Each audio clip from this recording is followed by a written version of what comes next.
I saw recently the Griquas won the Currie Cup. The Griquas, that's you. That's you guys. You won, you beat Lions, you beat every... Guys, I've been waiting for Griquas to win the Currie Cup. I don't think there's any harder rugby players in the country than the rugby players from Kimberley. If you go to watch the Kimberley rugby game, guys, grass for who? The Springboks are spoiled. Did you see how spoiled they are? Even at they get tackled on nice soft grass. Silly posture-eating grass. You fall nice. There's even like support for your neck when you fall on that grass. These people play in the dust. In the dust. They tackle one person, the whole team disappears. These guys are like Naruto ninjas in the jutsu. What? But I went to watch a soccer game the other day. There's a soccer field, not even one piece of grass. There was a penalty shootout. We don't, till this day, we don't even know if the guy scored or not. We don't know. He kicked the ball, there was dust. Till this day, the ref called for VAR. Even VAR, you're like, no, play it over. What is it? I felt like I was watching Paranormal Activity. I saw something move. What was it? These guys are hard. They don't have grass burn. They have stone burn. You know stone burn? These guys have stone burn. I was like, you deserve to win the Currie Cup. And you just deserve someone to sponsor a patch of grass. Like, you know that all year green ones. I think you buy them in Canada. I'll get the Takealot link. I'll send it to you. But anyway, jokes aside, big round of applause to the Griquas. And so I can see you at home. That is lekker, man. That is lekker. I love Kimberley. I always say, you know, comedians always come on stage and they do these jokes about give back the land. You know, comedians love those jokes. White people, you need to give back the land. They love those land jokes. I never tell those give back the land jokes. I just feel like there's only one place in South Africa where white people have to give back the land, and that's in Kimberley. Because in Kimberley, white people took so much land, they left a hole. These guys took so much land as a hole. They literally, Kimberley is the only place where they literally took the land. Everywhere else, like, yeah, but the land's right there. Yeah, but they took it, it's right there. I can see it. But in Kimberley, you're like, to land, gone. First thing I used to do, took the land out of the land. You can go now. You're like, you took a lot of land here, Mos.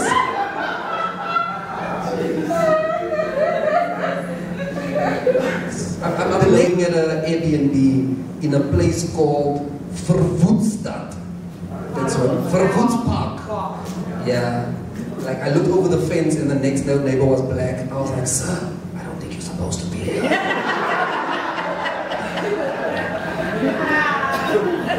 I didn't know I was going to be here. Why are you here? You must first fight to change the name, then you can move in. This man is turning in his grave. You guys don't care, man? You know this name, it can't exist anywhere else in South Africa. The EFF will lose their shit. And I think sometimes it's the beauty of comedy. The beauty of comedy, even if the person, even if me personally, I don't feel well today, but I still feel like there's something within me that I can give to you to brighten up your day. You know, and maybe you leave here tonight feeling a little bit better. I think my English points are starting to run out. I think it's that my English points are finished. Ons gaan nou net begin praat hoor. Ons gaan nou net begin praat. Hierdie Engels raak nou fucking klaar nou hoor. Dis nou al fucking vir my 10 uur ja. Dis brande by die tyd hoor. Hoor julle my? So interesting. Tell me something before I continue. Kimberley, you guys speak English, you speak Afrikaans, and then you also speak Tswana, ne? No other languages. Yeah? Xhosa? Xhosa in the house? Aisha, ndiyathetha isiXhosa kancinci. Yeah, Me, I know words like Iplukwe. Iplukwe Yakapansi. I learned it at school. I learned it. You know, kids are only going to learn the wrong words. Iplukwe Yakapansi. That's what I learned at school. Andisoze. That's my favorite one. Because some people, Andisoze. It was clap when you say Andisoze. Andisoze.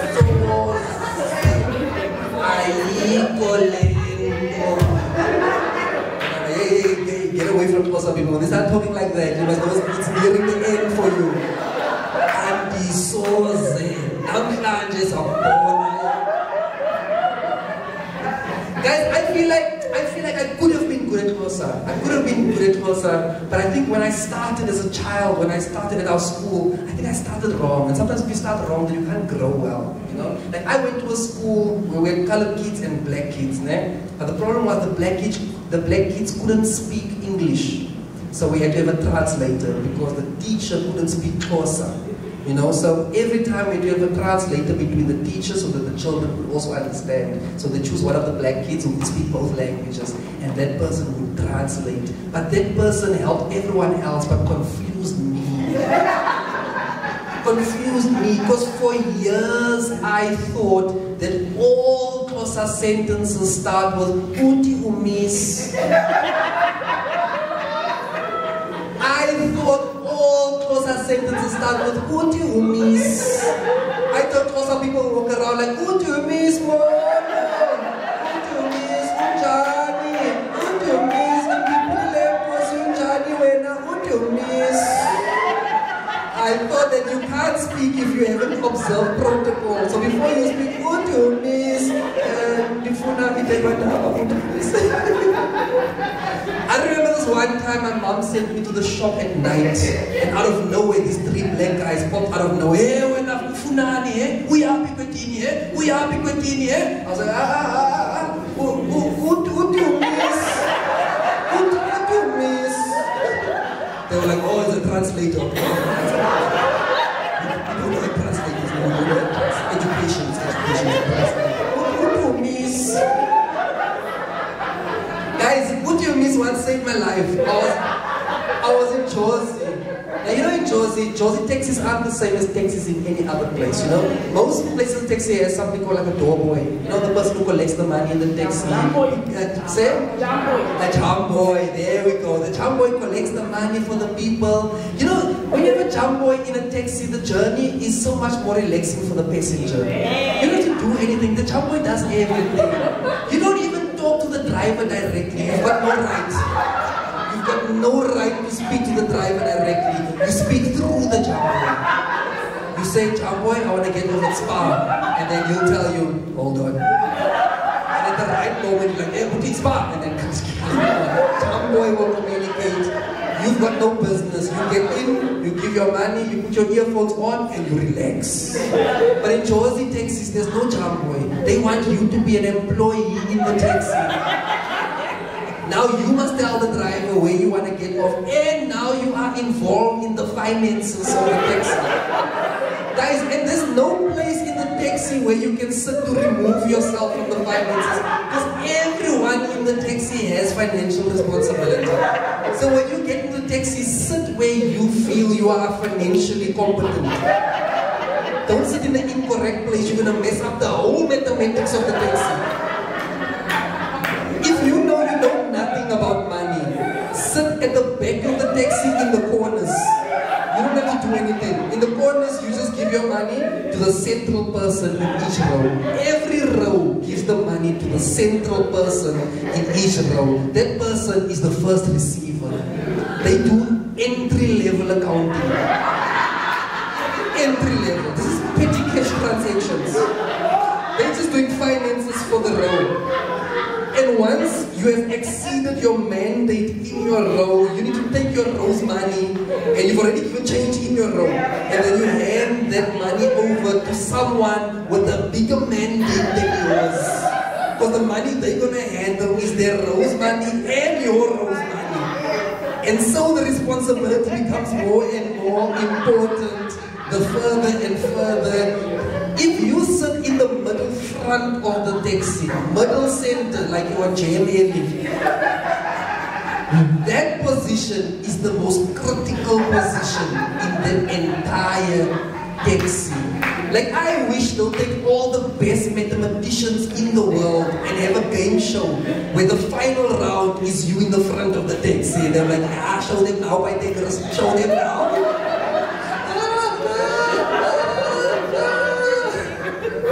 Stressful. I once got into a taxi, saw that I was in the middle, and I got out. I was like, yo, yeah, I'm not dead. It was early in the morning, my brain wasn't even awake yet. Mess up everyone's day. Mess up everyone. Wait for the next one. I'm waiting for another taxi. Like, what happened? I forgot my calculator. Guys, do you know what a nightmare it is if 2 rand goes missing in the taxi? It's a nightmare. Only 2 rand can go missing in a taxi. That taxi driver will stop that taxi anyway. On the side of the road, in the middle of the road, that taxi driver and the robot stop that taxi, and we are all finding out Upi 2 rand. Upi 2 rand. Upi 2 rand. He first shouts at the whole taxi, and then we shout at each other, Upi 2 rand. Upi 2 rand.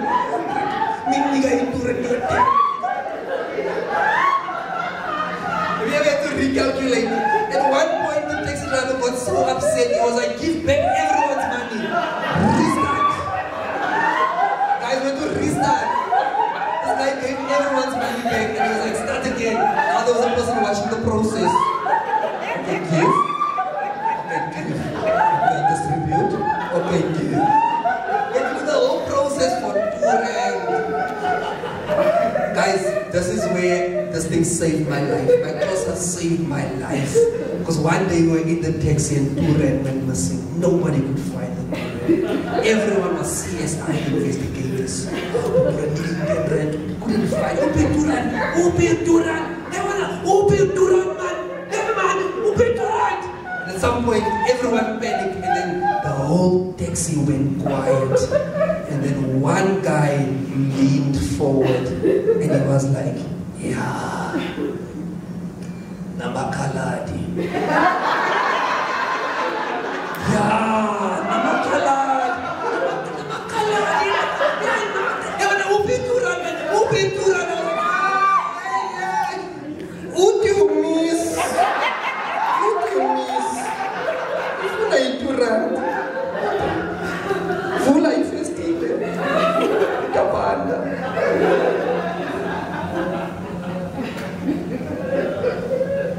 Save my life. What do you miss? Save my life. The show's done, but I want to tell one more. The show's done, but I want to tell one more. I remember the first time when I went to Johannesburg, guys. I didn't know what it meant to buy someone a cool drink. Do you guys know that? Do you have that in Kimberley? Do you have cool drink in Kimberley? Yeah. Okay, here's the question. When your traffic officer pulls over, you have to get a ticket. You don't have to. You can give a cool drink. Guys, I had to learn this. I'm from the Eastern Cape. I didn't know nothing about cool drinks. I remember I was in Jose, I went to the taxi rank. I was on my way to the airport. I'm walking along the way, this guy comes up to me, my brother, I can show you to your taxi. I'm like, no, my man, I'm fine, taxi's over there. My brother, come on, man, let me show you to your taxi. All you need to do, just buy me a cool drink. So I thought to myself, hey, this guy's thirsty. You know, he's thirsty, I can help him. I was like, no, brother, let's go. Yeah, show me where the taxi is, it's fine. So while I'm walking, there was an auntie on the side of the road and she was selling cool drinks. So I quickly stopped and I bought a cool drink and I gave this guy the cool drink. Let me tell you guys, I have never seen anyone this disgusted to see a cool drink before in my life. This guy's like, brother, what fucking shit is this, man? What fucking shit is this, man? I'm like, it's a cool drink. Man, what fucking shit is this? I was like, damn, maybe I got the wrong flavors. I got Fanta Orange, that is offensive. I can understand, like Coke. When in doubt, Coke, get a Coke. I was like, hey, my man, you want the cool drink? My man, what fucking shit? I don't want this cool drink. Yo, what do you think before? When I don't want this cool drink, man. I was like, so what do you want? Hey, my man, I want 100 rand now. I was like, man, guy, you didn't even walk me that far. I don't know, how much are you charging per square meter? But I don't think it's not 100 rands worth of walking. I mean, I don't think so. Then something scary happened. Like, you guys will notice, this always happens. If you guys ever notice that when like a guy is there, he's having a confrontation, and then his friends join in, then all of a sudden, this guy gets more. You know, like that little dog? Now, you know that the little dog goes, ruff, ruff, ruff, ruff, and the big dog comes, roof, and the little dog, ruff, ruff, ruff, ruff. You know, like he gets that extra energy. So this guy was like, hey, give me a fucking 2 rand right now. Give me my 100 rand, give me 100 rand now. I was like, no, but I'm not gonna. And then out of nowhere, this guy's friend came. Yo, this guy got extra energy. Hey, wanna, give me this money right now. Hey, wanna, food sack. That's what he said. He said, hey, wanna, food sack. Now, for anyone in this room who's never been mugged before, let me just tell you, every mugging is preceded by a food sack. Every mugging. Before you get mugged, I'm like, did he say food sack? He's like, yeah, that's what they do. No, that's what they do. My father even told me, don't do it. You want food sack? This guy's like, if you hear food sack and you look around you and there are no dogs in your immediate vicinity, just know, 5 minutes from now, you will be mugged. This guy said, hey, what up, food sack? The moment he heard that, I immediately knew, yo, I'm getting mugged. So I looked around for help, and I saw a taxi driver, and I went up to the taxi driver. I was like, taxi driver, what do you miss? He's like, yeah, tell me everything. That's how we born. I'm like, what do you miss? And then the driver was like, hey, what happened? He's like, no, driver, this guy comes, he asks me for a cool drink, and then I go buy him a cool drink, I give him the cool drink. Now this guy doesn't want the cool drink, and he says he wants 100 rand. I don't know what to do, taxi driver. And the taxi driver laughed, and he's like, hey, Prince, you are a comedian, you know? I'm like, yeah, but that's besides the point.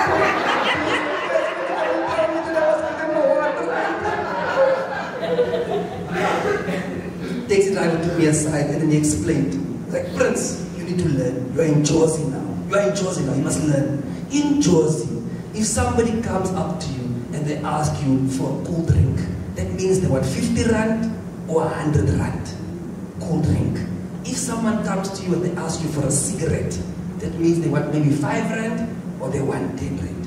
If somebody comes up to you and they ask you for some small change, yeah, then you can give them what you like. I was like, yo, thank you, taxi driver. What kind of street finance is this? I didn't even know that this existed.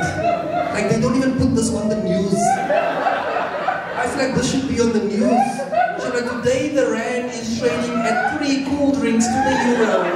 Tell me, so that I know, 3 cool drinks. The Zim dollar is trading at 600 cigarettes to the pound. Like, tell me. And in other news, the petrol price has dropped by some small change. Street finance. I was like, thank you, taxi driver, I appreciate that. And then I went. He told those guys, yeah, food sack, get out of here, man, get out of here. And the 2 of them left. So I continued on my journey. I had the cool drink with me, so I drank it. I was like, I didn't have sugar water, so this was the next one. I was stressing. So I drank the cool drink. As I'm drinking the cool drink, as I'm walking, this guy appears out of nowhere. Hey, when are you fucking shit? What was that over there, my man? What was that? You trying to sell me out, my brother? You trying to sell me out? I'm gonna tell you one more time, my brother. Give me my 100 rand now. I was like, my brother, I can't do that. And the other guy comes out of nowhere. Hey, Wenna, give him his 100 rand now or I'll stab you myself. This guy said he'll scare me himself. I felt scared, but I also felt privileged. I was like, thank you that you choose me. I'm like, no, stay away, my friends. I don't know. I've never been stabbed before, so I don't know. Like, I'm like, stay away, my friends. Don't turn around. And I knew he was serious. This guy said, give this man his money now, or I'll stab you myself. And as he did that, he lifted up his shirt, and underneath his shirt I saw what looked like a knife. It wasn't a knife, it was a screwdriver. I was like, oh shit, I'm screwed. He was like, that's not a funny joke. I'm like, sorry. This guy had a screwdriver right over there. Now guys, let me tell you, in that moment, I felt fear. You know, in that moment, I felt fear. And anybody who knows me will tell you that I'm a colored guy, but I'm not a violent colored guy. No, I don't fight. I'm not a fighting kind of guy. Me, I'm nice, I'm easy, I'm soft. Like, I couldn't even hurt a fly. I kill a fly, but I wouldn't hurt it. It would die a painless death. So in that moment, I felt fear, but at the same time as fear, I also started to feel a strange sense of coloredness creeping up inside me. I don't know where it came from. It's like I was channeling my inner Pauls more. Like, I don't know if this thing is within all colored people. I don't know if this is there by itself. But in that moment of extreme fear, a strange sense of coloredness started coming up inside me. Out of nowhere, I was like,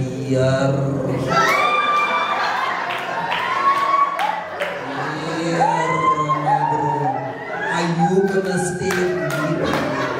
Huh? Are you? Why when colored people get angry, they point out many fingers? Are you gonna stay with me? Now this is a point for directions. This is a point, but if someone points for their own, if they split it, are you gonna stay with me? Listen here, let me tell you something. I will stab you, and I will stab you like I stabbed that guy. They were both like, which guy? They looked away, they looked back, I was gone. Ladies and gentlemen, my name is Prince.